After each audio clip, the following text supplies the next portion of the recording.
Assalamualaikum warahmatullahi wabarakatuh. Perkenalkan, nama saya Titis Ismail Saputro dengan NPM 231061201086. Saya berasal dari Universitas Ibnu Sina, program studi manajemen.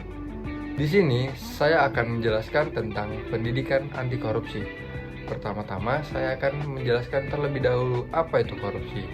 Nah, dalam pandangan umum, korupsi sering dipahami sebagai penyalahgunaan jabatan publik demi meraih keuntungan pribadi ataupun kelompok. Korupsi merupakan kejahatan yang sangat luar biasa merugikan negara dan juga masyarakat. Praktik korupsi di Indonesia oleh sebagian besar kalangan dikatakan telah membudaya karena maraknya intimidasi, intervensi, ancaman, bahkan kriminalisasi terhadap pihak-pihak yang serius menyatakan perang terhadap korupsi. Korupsi memiliki beberapa makna, di antaranya yang pertama adalah kebusukan, dapat disuap, tidak bermoral, kebejatan, dan ketidakjujuran. Yang kedua ada perbuatan yang buruk seperti penggelapan uang dan penyogokan. Yang ketiga adalah perilaku yang jahat dan tercela, sesuatu yang dikorup seperti kata yang diubah atau diganti secara tidak tepat dalam satu kalimat dan sebagainya. Korupsi dibagi menjadi 3 bentuk.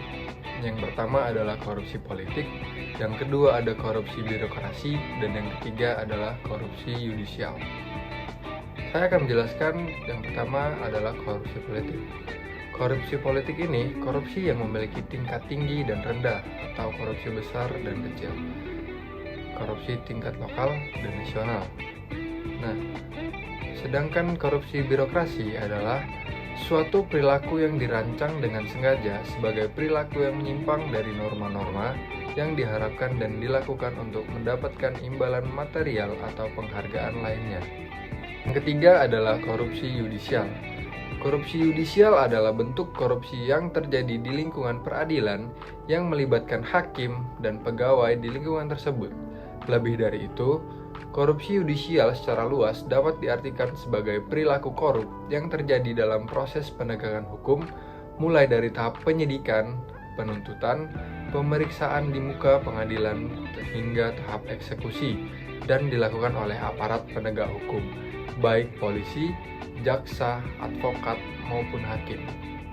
Berikutnya adalah faktor penyebab korupsi. Yang pertama ada faktor politik. Politik merupakan salah satu penyebab terjadinya korupsi. Hal ini dapat dilihat ketika terjadi instabilitas politik, kepentingan politis para pemegang kekuasaan, bahkan ketika meraih dan mempertahankan kekuasaan. Yang kedua ada faktor hukum. Faktor hukum dapat dilihat dari dua sisi. Di satu sisi dari aspek perundang-undangan dan sisi lain lemahnya penegakan hukum. Tidak baiknya substansi hukum mudah ditemukan dalam aturan-aturan yang diskriminatif dan tidak adil, rumusan yang tidak jelas, tidak tegas atau non-lex, serta sehingga multitafsir, kontradiksi dan overlapping dengan peraturan lain, baik yang sederajat maupun yang lebih tinggi, sanksi yang tidak ekuivalen dengan perbuatan yang dilarang sehingga tidak tepat sasaran serta dirasa terlalu ringan atau terlalu berat.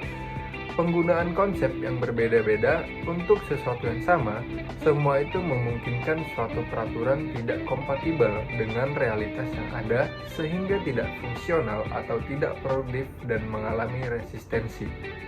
Yang ketiga ada faktor ekonomi. Faktor ekonomi juga merupakan salah satu penyebab terjadinya korupsi. Hal itu dapat dijelaskan dari pendapatan atau gaji yang tidak mencukupi kebutuhan. Pendapatan ini tidak mutlak benar karena dalam teori kebutuhan Maslow, sebagaimanapun dikutip oleh Sulistiantoro, korupsi seharusnya hanya dilakukan oleh orang untuk memenuhi dua kebutuhan yang paling bawah, dan logika lurusnya hanya dilakukan oleh komunitas masyarakat yang pas-pasan yang bertahan hidup. Namun, saat ini korupsi dilakukan oleh orang kaya dan berpendidikan tinggi. Yang keempat ada faktor organisasi. Pertama ada kurang adanya teladan dari pimpinan. Yang kedua ada tidak adanya kultur organisasi yang benar. Yang ketiga sistem akuntabilitas di instansi pemerintah kurang memadai. Dan yang terakhir adalah manajemen cenderung menutupi korupsi di dalam organisasinya.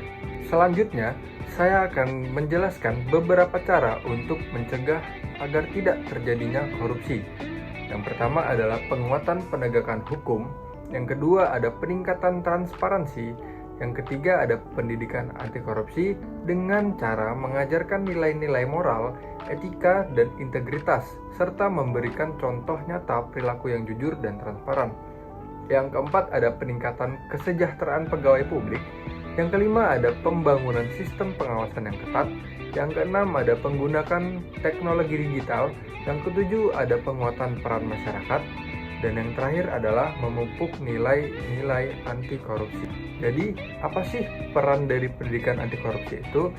Nah, jadi pendidikan anti korupsi dapat menciptakan generasi muda yang memiliki sikap anti korupsi, integritas, dan perspektif demokratis. Yang kedua adalah dapat membangun karakter jujur pada anak-anak sehingga mereka tidak akan melakukan tindakan korupsi. Yang ketiga dapat dilakukan dengan berbagai cara, seperti pelatihan, simulasi, dan project-based learning. Yang keempat ada dapat dilakukan dengan mengintegrasikan materi anti korupsi ke dalam mata pelajaran pendidikan kewarganegaraan. Sekian yang dapat saya sampaikan. Kurang lebihnya mohon maaf dan terima kasih sudah mau mampir untuk melihat video ini. Jika ada yang ingin ditambahkan, tulis di kolom komentar ya.